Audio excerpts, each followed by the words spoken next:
The weather can present traffic hazards. Take rain. It's a hazard from the moment the first drops fall. This is when rain first mixes with oil and dust on the pavement. It's very slick. This is what happens. The dirt and oil float to the top of the water. So tires ride not only on the slippery surface of water, but also directly on the even more slippery surface of oil and dirt. It's no wonder so many crashes happen just after it starts raining. Eventually, dust and oil wash away, but plenty of hazards remain. Rain, especially heavy rain, limits your ability to see. It's hard for you to see what's going on, and it's hard for other people to see you. In addition to making it difficult to see, rain keeps roads slippery. Traction becomes a critical issue, and hydroplaning, a real danger. 3 main factors cause a car or truck to hydroplane: speed, tread depth, and water depth.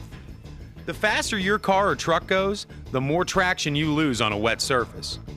The more worn your tires are, and the shallower the tread, the more likely your car is to hydroplane.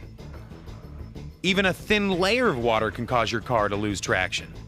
But as the water gets deeper, you lose traction sooner. It all happens in a space no bigger than the bottom of a size 9 shoe.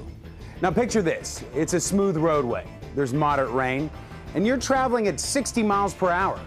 Under these conditions, each tire has to move away about 1 gallon of water every second.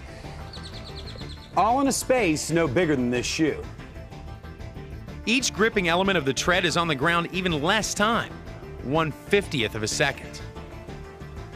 During this fleeting moment, the gripping element must move the water from beneath the tire and then grip the road surface. If this doesn't happen, your car may likely hydroplane. When a car hydroplanes, the most important thing that someone needs to remember is don't panic.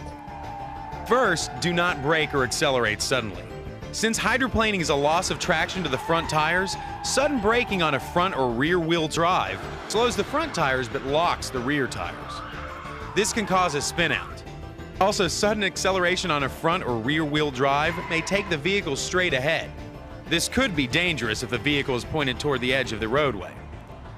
According to some driving experts, what you should do depends on the type of vehicle you're in. Listen for the type of vehicle you drive. A front-wheel drive with an anti-lock brake system and traction control system. Front-wheel drive without an anti-lock brake system and traction control system. A rear-wheel drive with an anti-lock brake system and traction control system. If you begin to hydroplane in one of these types of cars, then some driving experts suggest you do this. Look for open space and plan to travel in that direction. Stay lightly on the accelerator and steer gently toward the open space which you have identified. If you are in a rear-wheel drive without an anti-lock brake system and traction control system, then do this. Look for open space and plan to travel in that direction. Ease off the accelerator and steer towards the open space which you have identified.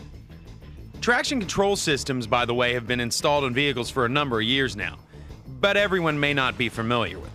This is a system that prevents tires from spinning under acceleration. If your vehicle has a traction control system, there should be an icon indicating so on your dashboard. Another note, it's important not to have the cruise control engaged in heavy rain due to a sudden acceleration problem. The vehicle will recognize the water buildup as a slowdown and ask for more power. This need for more power may shift, causing the vehicle to shift to a lower gear and build more water under the tires. This causes a cycle of more power and more push on the front tires. You can avoid hydroplaning by making sure the tread on your tires is thick enough and by slowing down. Here's a good rule of thumb for checking your tread. Stick a penny upside down in your tread. If Lincoln's head is hidden, then your tread is thick enough. If the tread doesn't hide Lincoln's head, then your tread is too thin and you need new tires. When it comes to speed on a wet road, slow down by about 1/3 of what you would normally drive. For example, if you normally drive 60 miles per hour on a dry highway, slow down to 40 when it's wet.